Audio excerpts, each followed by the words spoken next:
The Reverie mystery has been solved, and this Sabo revelation is huge. And not only that, but there is something very intriguing here that, for reasons no one is talking about. Why? Why are you not doing it? It's insane. Hello and welcome to the Grand Line Review, your source for everything One Piece. My name is Liam, and look, I don't want to use the words peak fiction, so I won't, but this is still pretty damn good. Also, I have a case, and within this case is a very special treasure. When this channel gets to 1 million subscribers, I am going to open this case and give whatever is inside to a subscriber. And we are getting super close to that 1 million number, so please do hit that gorgeous, tantalizing, naughty red button, and let's discover our own personal One Piece. All right, here is a clue for what's inside. This is iconic. So, Sabo killed Cobra? ?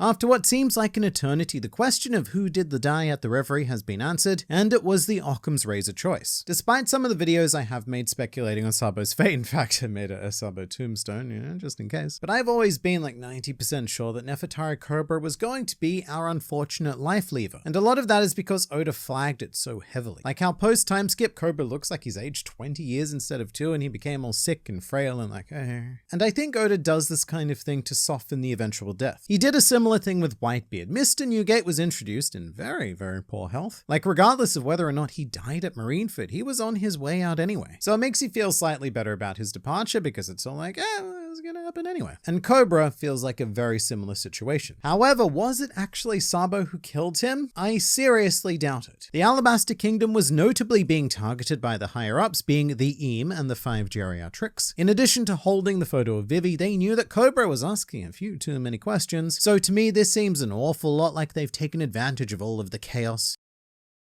And also, from a more meta perspective, I just can't see Oda turning one of his main protagonists into a murderer, because often One Piece is very simple like that. We need to keep the good guys good and the bad guys bad. So the good guys can't do the bad things, especially not like murder levels of bad. That's really bad. I should say that often it doesn't work the other way around, and bad characters can be redeemed to do good things, which is why the One Piece enemies are some of the most endlessly fascinating characters in the series, because they have an option of depth that our protagonists can't quite cross. It is kind of similar what they did here with Sabo though. One of the panels that particularly struck me hard was when we saw the newspaper, and Morgan's elected to use Sabo's bounty image, which is just him smiling smugly. So it portrays Sabo as this cold-blooded killer. Like, yeah, you know what? I did kill that old dude guy next to me, and I'm proud of it. And another reason why Sabo probably isn't the culprit is that the Nefertari family is very unlikely to be an actual target of the Revolutionary Army. Because, yeah, sure, they were one of the 20 founding kingdoms of the world government, but they never became world nobles. And in addition to that, surely they would know that the Nefertari family was connected to Luffy. That's pretty well publicized. So none of this makes logical sense. Sabo did not kill Cobra. Unless he did, but probably not. What he did do was declare war on the world nobles along with his posse of Kuma compatriots. And it is reiterated that these 4 Revolutionary Army commanders fought against not 1, not 3, but 2 Marine admirals. And whilst 2 is not 3, it is still a critical massive admiral that nobody wants to deal with. But there is a nice parallel here because this off-screen battle reminds me a lot of the Worst Generation versus the 2 Emperors. It's the same sort of deal. You have a handful of rising stars versus 2 members of an established power structure going at it, and in their own ways coming out on top. The Worst Generation overcame the Emperors, and the Revolutionary Army freed the Kuma. What I did like though is that Oda made sure to insert some sound reasoning as to how the Revolutionary Army succeeded, which is that the admirals probably couldn't go all out because the battleground was the Holy Land itself. The One Piece admirals typically possess huge area of effect godlike powers, and as we've seen, Fujitora and Ryukugyu are no exceptions. There is no way both of them could have used their abilities at 100% without leading to the destruction of Marijois and potentially the deaths of many, many nobles, which is something we saw in action on Dressrosa. Fujitora, despite being able to crush Luffy with ease, was prevented because innocent people were also there. And I love this because it's a legitimately clever and well thought out plan from the Revolutionary Army. Despite the fact that you are attacking world nobles on home cloud, their main fighting forces are completely chastised and far weaker than if they'd fought anywhere else in the world, which is something we're seeing on Wano right now because Ryukugyu, he gives no shits and is tearing this whole island up. And by tearing up, I mean growing lovely flowers for everyone to enjoy later. I also loved Sakazuki's response to this reasoning though, because in this moment, he sounds like every power scaler in the One Piece fanbase, just stating, stop making excuses, rah, rah, rah. Oh, and also we should point out, how cool is it that this was a full Admiral chapter? We got to see Kizaru, Fujitora, and Ryukugyu all appear in this single installment with Sakazuki Loki as well. So you really feel the full force of the Marines on display, and it makes me incredibly hyped for the final saga, where we'll finally get to properly explore that full force. Back to Sabo though, I would say that even more so than Shanks, he is definitely the star of this moment. Because not only has Luffy earned an Emperor title, but Sabo has also managed to circumvent the entire system and become an Emperor in his own right. His leadership inspired people around the world to rebel against their monarchies. In fact, it's stated that during the Reverie, a whopping 8 kingdoms staged coups while their royalty was away discussing rich people things, like tricking poor people into buying NFTs. It does make me wonder how organic these coups were, because in retrospect, it would be another absolutely brilliant move for the Revolutionary Army to kind of nudge countries into coups whilst their royal families are away. But as a result, Sabo's notoriety and influence is allegedly on par with or even greater than that of his boss, Uncle Dragon, who I will remind you is the most wanted man in the world. So while we've all been anticipating Luffy's updated bounty, Sabo's certainly has to go up after this. And with this kind of influence, I imagine it would need to be pretty damn sizable, like we're talking in the billions at least. And as a notorious, not huge fan of Sabo, this chapter did give me more of an appreciation for him, because this is the first real sign to me that he is going in a different direction to Ace. I really cannot emphasize just how glad I am that Sabo wasn't captured, and we're not looking at some sort of Marineford sequel. And I'm hoping that Sabo does finally get to narratively step up and become his own thing. Right now, the thing about Sabo to me is that he's a cool dude with a cool design and ironically a cool devil fruit, because it's not cool, it's fire, and fire is very hot. But it makes me wish that I got to see a bit more of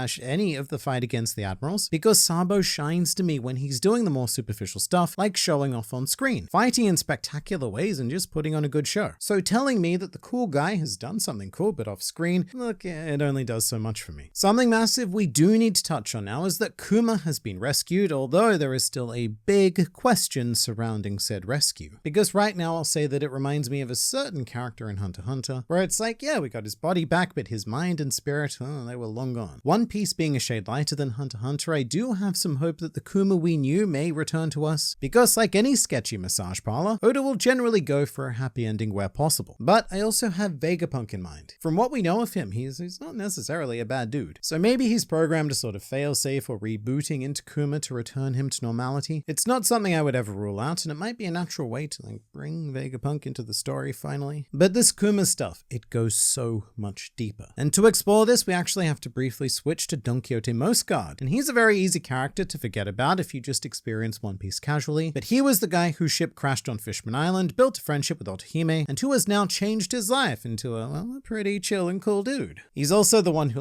thoroughly thwacked St. Charles during the Reverie. But the second Reverie mystery is solved right here, and everyone seems to be skipping over it. Big News Morgan said that there was both a death and an attempted murder, with the latter in this chapter being revealed as St. Charles. So who tried to kill him? Because it wasn't Moscard, that was just a bit of facial reconstruction. Well, my mind brain immediately jumps to another Reverie mystery being Jewelry Bonnie, who was present due to her connection to Kuma, and the last person we saw riding Kuma was St. Roswad, who is the father of Charlos, thus making the Charlos family a very solid target for Bonnie. A scenario like later on she saw Charlos riding Kuma and decided to strike, something like that. But probably a more straightforward answer would also be that this was the work of the Revolutionary Army as well, although again it's hard to see Sabo dabbling in even attempted murder. Although I suppose weirdly enough I should be saying the same thing about Bonnie. She is assumedly a protagonist, but not only that, she is a gorgeous woman. And Oda pretty much never has the pretty lady characters do the really bad things. I don't know why though, I can just see her attempting to kill Charlos getting mixed up with the revolutionaries, and then after a round of shenaniganry, St. Moscard excuses their actions and allows them to escape. There is also a chance that I'm overthinking this, as always, and that this attempted murder was actually Leo and Sai who were about to attack Charlos before CP0 stepped in. I guess that's a crime that would be seen by the world nobles as attempted murder, and Moscard did excuse them afterwards, but I don't know, it just